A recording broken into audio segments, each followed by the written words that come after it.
perkenalkan, nama saya Fajar Wisnu. Saya dari Rombel PAKTIUP 2018. Ya, saya di sini bakal menjelaskan tentang metode yang ada di sekolahan, ya, metode pembelajaran, yaitu namanya reciprocal teaching berpasangan. Ya, jadi sebelum kita masuk ke materi, jangan lupa subscribe channel ini supaya kreator YouTube, kreator digital semakin banyak dan semakin kreatif lagi. Contohnya saya. Ya, kemudian apa sih reciprocal teaching berpasangan itu? Setelah saya membaca beberapa referensi dan melihat beberapa tayangan yang sudah dipraktekkan oleh guru, reciprocal teaching ini adalah suatu pembalik, yaitu dimana siswa menjadi yang mengajari siswa lainnya. Jadi guru di sini nantinya bakal menjadi fasilitator siswa saja yang akan meluruskan jika salah dan akan membantu menjelaskan ketika siswa benar-benar tidak bisa memecahkan masalah. Nah, jadi intinya nanti siswa akan saling memberi arahan dan memberi pengajaran terkait dengan materi yang telah disiapkan oleh guru. Jadi di sini siswa bakal dituntut aktif dan kreatif ketika melaksanakan metode ini. Soalnya belajar siswa dengan siswa ini kan sama sebaya, ya, peer group gitu kan. Ya, jadi di sini kayak nggak ada batasan usia atau canggung gitu. Jadi bisa belajar antar teman itu akan menjadi lebih asik dan lebih bisa nyampe, karena ya mungkin nanti gambarannya kayak gini ya, kan ini reciprocal teaching berpasangan kan tutor sebaya, jadi mungkin nanti kayak gitu.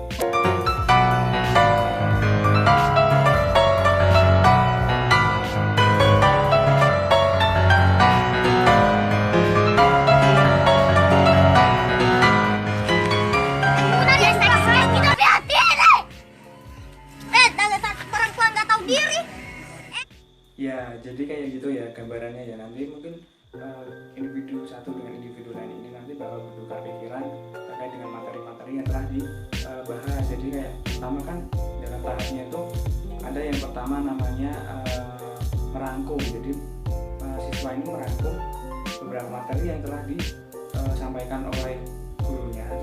Mungkin bisa mencari sendiri ataupun bisa dari referensi lain. Nah, kemudian dari situ dihasilkan, diharapkan siswa memberikan atau menciptakan suatu pertanyaan. Ya, dari pertanyaan itu materi dan teori yang telah dikumpulkan terkait dengan materi akan diperluas lagi gitu. Jadi lebih upgrade materinya, lebih luas cakupannya. Kemudian setelah itu adalah menjelaskan. Jadi tapi kita menyimpulkan atau merangkum dan membuat pertanyaan. Nanti tugas kita per individu itu menjelaskan kepada teman yang satunya, gitu. Jadi saling belajar. Atau nanti ketika bisa jadi juga ketika satu orang yang tidak paham terkait tentang suatu materi yang ini, yang individu ini tidak tahu, kemudian yang satu itu tahu, kan bisa saling bertukar informasi gitu. Lalu teori yang mendukung reciprocal teaching berpasangan ini mengutamakan pada peran aktif siswa dalam pembelajaran untuk membangun proses berpikir siswa, sehingga siswa dapat lebih berpikir kreatif dan dituntut menjadi aktif gitu. Jadi menyembunyikan sisi introvertnya dan mengeluarkan sisi ekstrovertnya gitu. Ya, jadi hal ini sejalan dengan prinsip dasar konstruktivisme. Ciri-ciri pembelajaran yang dalam pandangan konstruktivisme itu sebagai berikut. Yang pertama, menyediakan berbagai alternatif pengalaman belajar. Ya, jadi itu tadi ya, sesama teman sebaya itu memberi pelajaran itu kayak pengalaman terbaru dari siswa yang biasanya hanya menangkap stimulus dari guru dan kita merespon. Itu berbeda dengan respon dan stimulus dengan sesama siswa, sama individu. Kemudian yang kedua, mengintegrasikan pembelajaran dengan situasi yang realistik dan relevan dengan melibatkan pengalaman yang konkret yang nyata. Kemudian mengintegrasikan pembelajaran sehingga memungkinkan terjadinya transmisi sosial, yaitu terjadinya interaksi dalam kerja sama seseorang dengan orang lain. Jadi di sini ada komunikasi antara individu satu dengan individu yang satunya, ada interaksi yang pokoknya bisa membangkitkan sisi sosial atau sisi kepedulian kemanusiaan antar siswa. Kemudian memanfaatkan berbagai media termasuk tulisan dan tulisan sehingga pembelajaran bisa menjadi lebih efektif. Kemudian melibatkan siswa secara emosional dalam pembelajaran sehingga menjadi menarik dan tidak bosan. Mungkin kita sudah sering banget lihat siswa yang sering ngantuk ketika diajar oleh guru.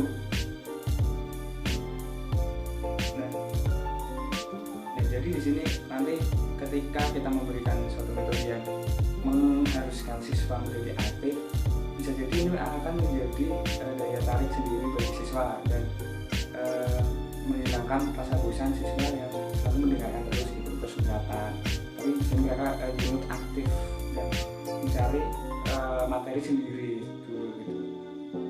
Ya, tapi perlu diingat di sini yang bosan mungkin gurunya nunggu gitu.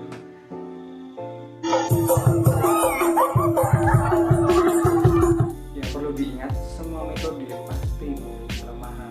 Seperti hanya manusia juga tidak ada yang sempurna, pasti ada kekurangan dan kekurangan dari metode reciprocal teaching berpasangan ini adalah adanya kurang kesungguhan siswa yang berperan sebagai guru, menyebabkan tujuan awalnya ini tidak tercapai. Bisa jadi dua siswa ini sudah bekerja sama agar tidak takut dan gugup ketika memberi penjelasan kepada temannya. Jadi udah main di belakang gitu kayak orang di dalam gitu. Terus yang selanjutnya, siswa yang posisinya sebagai pendengar itu sering menertawakan temannya yang sedang menjelaskan. Itu sering sekali terjadi di sekolah kan. Saya pun juga sudah pernah merasakannya gitu. Jadi ketika ada teman kita yang kita sedang menjelaskan dan dia ketawa dan kayak mengejek gitu kan, biasanya ya anak-anak kecil gitu ya, itu bisa merusak suasana. Jadi mungkin seperti itu yang mungkin nanti bisa mengurangi estetika atau esensi dari metode ini. Namun juga dalam metode ini pastinya pengalaman siswa yang kita cari dan materi itu insya Allah bisa paham jikalau memang benar-benar dilakukan dan kondusif dalam melaksanakannya, kayak gitu. Mungkin kayak gitu sih ya. Kemudian manfaat tersirat dari metode reciprocal teaching berpasangan ini adalah yang pertama itu ada public speaking. Ya, jadi di sini bisa meningkatkan kemampuan bicara, meningkatkan kemampuan verbal si anak ketika anak menjelaskan materi yang telah dicari ke teman yang sebaya temannya. Jadi di sini kemampuan public speaking ini bisa diasah dalam metode ini karena memang tentunya kita harus memberi pengajaran kepada teman kita. Kalau kita tidak bisa kan juga akan membuat si anak terus berusaha agar menjadi bisa. Kemudian yang kedua itu ada leadership atau jiwa kepemimpinan. Ketika dalam suatu pasangan itu pasti ada muncul jiwa untuk memimpin dalam pembahasan diskusi. Jadi di sini akan membuat siswa tidak merasa malu dan meningkatkan rasa kepercayaan dirinya. Ya, jadi selanjutnya itu juga bisa mengurangi rasa percaya diri, bisa mengurangi rasa kurang percaya diri pada anak. Kemudian selanjutnya ada meningkatkan tingkat kognitif anak. Jadi di mana cara atau proses memperoleh pengetahuan itu lebih tersistem. Ketika mencari kesimpulan dan membuat pertanyaan, kemudian klarifikasi, itu akan meningkatkan kognitif anak bersama temannya. Jadi di sini tidak ada sekat-sekat untuk diskusi bersama temannya. Kemudian selanjutnya daya konsentrasi dan berpikir secara efektif. Nah, di sini tertujunya adalah kemampuan klarifikasi mencari suatu materi seperti itu. Kemudian dalam metode ini menciptakan atmosfer